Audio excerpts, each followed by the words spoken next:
ليه دهون الكرش عنيده؟ ليه بنخس من كل حته الا هي؟ ليه الدايت والرياضه بيحوقوا في كل مكان وكل الناس تقول لنا خسينا ووشنا يخس فعلا ويبان علينا، الا هو يا جبل ما يهزك ريح؟ ايه الاسباب؟ الاسباب ان دي دهون مختلفه اصلا في تكوينها، اسمها دهون حشويه، كميتها مختلفه، افرازها للهرمونات بيخليها كانها غده صماء. الهرمونات اللي بتفرزها بتخليها تحافظ على نفسها، بتحميها، لانها بتتاثر بالهرمونات.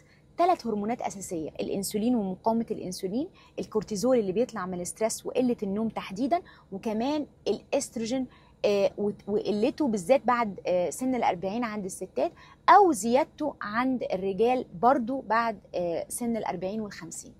عشان كده تقليل السعرات شيء أساسي وألف به في أي نظام غذائي، لكن لوحده عمره ما هيكون كافي. أنت محتاج تشتغل على حاجة اسمها functional nutrition، الدايت، علشان يظبط الهرمونات لو عايز الكرش ينزل.